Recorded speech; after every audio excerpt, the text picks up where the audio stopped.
নমস্কার, নির্মল আনন্দে সবাইকে সুস্বাগতম।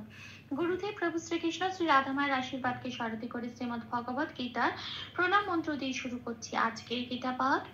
শ্রীকৃষ্ণ হৃদয়ং গীতা সংসার মালনাশিনীম জ্ঞানং ভক্তিম মুক্তিদাত্রীম গীতা দেবীম নমস্তুতে। ওং নমো ভগবতে বাসুদেবায়। ওং নমো ভগবতে বাসুদেবায়। ওং নমো ভগবতে বাসুদেবায়। রাধে রাধে রাধে রাধে রাধে রাধে রাধে রাধে রাধে রাধে। শ্রীমদ্ ভগবত গীতা তৃতীয় অধ্যায় শ্লোক নম্বর 36।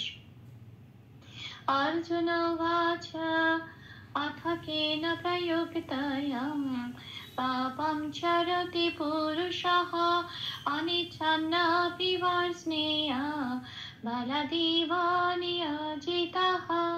আচ্ছা, এখানে অর্জুন উবাচটা প্রথমেই বলে নিতে হবে। উবাচটা বলতে হবে ওয়া, বয়াকার আছে ওটা হবে ও প্লাস আ ওয়া। অর্জুন উবাচ, নটা পূর্ণরূপে বলতে হবে, কেন কি নয় কোনো হসন্ত নেই। অর্জুন উবাচ। আচ্ছা, এবার আসি অথ কেন প্রযুক্তায়াং। এইটুকুনি হচ্ছে আমার প্রথম লাইনের প্রথম পাঠ। এটা আমি বাংলায় বললাম, এবার দেখি এটাকে কিভাবে সংস্কৃততে উচ্চারণ করব। আচ্ছা, একেবারে সংস্কৃত উচ্চারণের কাছাকাছি পৌঁছানো যায়, সেই জন্য বাংলা হরফে প্লাস প্লাস দিয়ে লিখে সাজিয়ে নেওয়া হয়েছে। কিছু কিছু জায়গায় লাল দেওয়া হয়েছে, যে যে জায়গাগুলো লাল দেওয়া হয়েছে সেই জায়গাগুলো চান্টিং এ চলনের সময় উচ্চারিত হবে না, ঠিক তার ওপরের ব্র্যাকেটে যে অক্ষরগুলো দেওয়া আছে সেগুলোই উচ্চারিত হবে। আচ্ছা, এখানে অথ কেন প্রযুক্তয়ামটা এটা দেখি কিভাবে সংস্কৃততে উচ্চারণ করব। অথটা যেমন আছে তেমন পূর্ণরূপে উচ্চারিত হচ্ছে ধ। আচ্ছা, তারপরের শব্দ কেন যেমন আছে তেমন পূর্ণরূপে উচ্চারিত হচ্ছে ন, কেন। তারপরের অক্ষর আছে প্রয়োগ। হ্যাঁ, প্রটা যেমন আছে তেমন অন্তস্থ জয় হর্ষতে লাল দেওয়া হয়েছে। কেন? কারণ পাশের ক্যালেন্ডারে 1 নম্বরে তালিকাভুক্ত করে দেওয়া আছে সংস্কৃততে অন্তস্থ জয়ের উচ্চারণ হর্ষই প্লাস অন্তস্থ ইয়, কিন্তু এখানে উপরের ব্র্যাকেটে আমি দিয়েছি হর্ষই প্লাস অন্তস্থ হর্ষ ইউ। কেন? কারণ এখানে অন্তস্থ জয় হর্ষও আছে, তাহলে হলো প্রয়োগ। হ্যাঁ, আচ্ছা, তারপরের অক্ষর আছে কয় তয় ওকর, এটা একটা যুক্ত অক্ষর। ক আগে আছে তাই ক কে হসন্ত লাগিয়ে অর্থ ক বানিয়ে বাইরে বের করে এনে আগের অক্ষর অন্তস্থ জয় হর্ষর সাথে জড়িয়ে উচ্চারিত হলো ইউক, আর তয় ওকরটা পড়ে রইল যেমন আছে তেমন। তারপরে অক্ষর আছে, এটা একটা অপগ্রহ, দেখতে হয়ের মতো কিন্তু এর মাত্রা নেই, এটাকে বলে অপগ্রহ। এর কাজ আগের অক্ষর যেমন তয় ওকার আছে, এই ওকারটাকে এক মাত্রা বাড়িয়ে দেওয়া। যেমন আমরা বলি নমো স্তুতে, এই নমো বলে যে টানটা দিই এটা অবগ্রহের কাজ। একটা শব্দকে একটু জোর দিয়ে এমফাসিস করে বলা হয়, তো এখানে এই তয়করটাকেই একটু জোর দিয়ে বলা হচ্ছে, এটাই অবগ্রহের কাজ। তো বলে একমাত্রা টেনে দেবো, ওখানেই অবগ্রহটা উচ্চারিত হয়ে যাবে। তারপরের অক্ষর অন্তস্থ আ যেমন আছে তেমন, তারপরের অক্ষর অনুস্বর। শব্দের শেষে অনুস্বর থাকলে 5 নম্বরে তালিকাভুক্ত করে দেওয়া আছে ময় হসন্ত দিয়ে সেটা প্রতিস্থাপিত হয়ে যায়। ময় হসন্ত দিয়ে প্রতিস্থাপিত হয়ে যাবার পর এই শব্দটা সংস্কৃত উচ্চারণ হচ্ছে প্রয়োগ তো অম। আচ্ছা, তাহলে পুরো পাঠটা সংস্কৃত উচ্চারণ কিরম হবে? অর্থ কেন প্রয়োগ তো অম। আসি পরের পাঠে। পাপং চরতি পুরুষ, এখানে বিসর্গ আছে, এটা আমি বাংলায় বললাম। এবার দেখি সংস্কৃততে কিভাবে উচ্চারণ করব। পাপংয়ে পা যেমন আছে তেমন, পঙে অনুস্বর আছে, শব্দের শেষে অনুস্বর থাকলে 5 নম্বরে তালিকাভুক্ত করে দেওয়া আছে ময় হসন্ত দিয়ে প্রতিস্থাপিত হয়ে যায়, তাহলে হলো পাপম। চরতি যেমন আছে তেমন, চর পূর্ণরূপে উচ্চারিত হবে, তি যেমন আছে তেমন, পুরুষ হয় আবার বিসর্গ আছে। আচ্ছা, তাহলে পুটা যেমন আছে তেমন, রুটা যেমন আছে তেমন, এই বিসর্গটা দেখতে হবে কোথায় আছে? শব্দের শেষে। শব্দটা কোথায় আছে? একেবারে পংক্তির শেষে, পংক্তির শেষ শব্দ। পংক্তির শেষ শব্দ হলে বিসর্গটা 4 নম্বরে তালিকাভুক্ত করে দেওয়া আছে পূর্ণ হ দিয়ে প্রতিস্থাপিত হয়ে যায়। তাহলে এখানে এই বিসর্গটা পূর্ণ হ দিয়ে প্রতিস্থাপিত হয়ে যাবার পর শব্দটা কি পেলাম? পুরুষ হ। তাহলে এই পাঠের সংস্কৃত উচ্চারণটা কি হলো? পাপম চরতি পুরুষ হ। আসি পরের লাইনে। অনিচ্ছন্নাপি বার্ষেয়। এইটুকুনি হচ্ছে আমার প্রথম সেকেন্ড লাইনের প্রথম পাঠ। এটা আমি বাংলায় বললাম, এবার দেখি এটাকে কিভাবে সংস্কৃততে উচ্চারণ করব। আচ্ছা, অনি যেমন আছে তেমন, চয় ছয় আছে যুক্ত অক্ষর, চ আগে আছে, চয় হসন্ত লাগিয়ে বাইরে বের করে এনে আগের অক্ষর নয় হস্যের সাথে জুড়ে উচ্চারিত হবে নিজ, ছটা পরে রইল।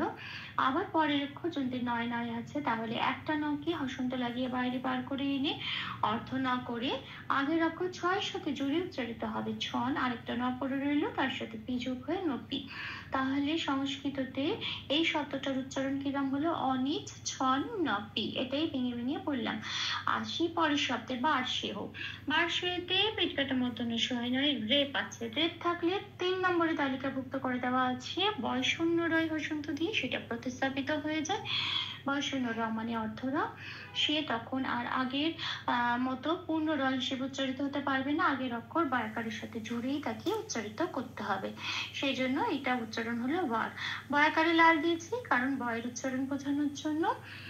বয়ের উচ্চারণ 2 নম্বরে তালিকাভুক্ত করে দেওয়া আছে ও প্লাস অ, মুক্তা খুলে বলতে হয় ও, কিন্তু এখানে আমি উপরে ব্র্যাকেটে দিয়েছি ও প্লাস আ। কেন? কারণ এখানে বয় আকার আছে, তাহলে উচ্চারণটা হবে ওয়া। বয় শূন্য রয় হসন্তটা যুক্ত হয়ে হলো ওয়ার। আচ্ছা, স্নেহের সহায়টা যেমন আছে তেমনই রেখে দিলাম, অন্তঃস্থটা পূর্ণরূপে উচ্চারিত হয়ে এই শব্দটা সংস্কৃত উচ্চারণ পেলাম ওয়ার স্নেহা। তাহলে এই পাঠের সংস্কৃত উচ্চারণটা পেলাম অনিচ্ছন্নাপি ওয়ার স্নেহা। আসি শেষ পাঠে। বলা দিব নিয়োজিত, এখানেও একটা বিসর্গ আছে, এটা আমি বাংলায় বললাম। এবার দেখি কিভাবে সংস্কৃততে উচ্চারণ করব। আচ্ছা, বলাতে যেমন আছে তেমন, একটু লক্ষ্য করলে দেখা যাবে বয়ের পেটটা কাটা আছে। যে শব্দে বয়ের পেট কাটা থাকে সেখানে বয়ের উচ্চারণ একেবারে বাংলা বয়ের মতোই হয়, সেজন্য এখানে ও প্লাস বা কিছু দেওয়া হলো না। তাহলে বকে বই বলবো, লাটা যেমন আছে তেমন, দি যেমন আছে তেমন, এখানে আরেকটা ব আছে, এই বয়ের কিন্তু কোনো পেট কাটা নেই। এইটার সংস্কৃত উচ্চারণ হবে উপরে ব্র্যাকেটে যেটা দেওয়া আছে ও প্লাস অ, সেটা ঠোঁট খুলে বলতে হবে ওয়া। তাহলে শব্দটার উচ্চারণ কি পেলাম? বলা দি ওয়া। এটা আসি পরের শব্দে নিয়োজিততে এখানে একটা বিসর্গ আছে। নিটা যেমন আছে তেমন, অন্তঃস্থ ওকারটাও যেমন আছে তেমন, জিটা যেমন আছে তেমন, প্লাস প্লাস দিয়ে চান্টিং এ চলনে সুবিধার জন্য সাজিয়ে নেওয়া হলো।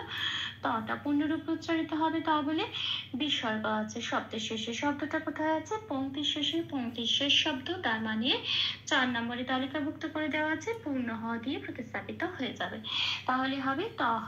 তাহলে শব্দটার উচ্চারণ কি পেলাম? নিয়োজিত। তাহলে এখানে এই পুরো পাঠটার সংস্কৃত উচ্চারণ হলো বলা দি ওয়া নিয়োজিত। ভুল ত্রুটি ক্ষমা করে দেবেন, অনুশীলনের সুবিধার জন্য 3 বার করে চান্ট করে দেওয়ার চেষ্টা করলাম। অর্থাৎ অর্জুন উবাচ अथ केन प्रयुक्तायां पापं चरति पुरुषः अनिच्छन्नापि वार्ष्णेया बलादेव नियोजितः। अर्जुन उवाच अथ केन प्रयुक्तायां पापं चरति पुरुषः अनिच्छन्नापि वार्ष्णेया बलादेव नियोजितः। अर्जुन उवाच अथ केन प्रयुक्तायां पापं चरति पुरुषः अनिच्छन्नापि वार्ष्णेया बलादेव नियोजितः। राधे राधे राधे राधे राधे राधे राधे राधे राधे। तप्त कांचन गौरांगी राधे वृंदावनेश्वरी वृषभानुसुते देवी तां प्रणमामि हरि प्रिय। প্রভু শ্রী রাধা মায়ের কৃপা দৃষ্টি আমাদের সবার উপর বর্ষিত হোক। ধন্যবাদ। আপনাদের উৎসাহই আমার অনুপ্রেরণা। আমার সকল ভুল ত্রুটির ক্ষমা প্রার্থনা প্রভুর চরণেই অর্পণ করলাম। ওম কৃষ্ণায় বাসুদেবায় হরয়ে পরমাত্মনে প্রণত ক্লেশনাশায় গোবিন্দায় নমো নমঃ। ওম শ্রীকৃষ্ণার্পণমস্তু। জয় শ্রীকৃষ্ণ।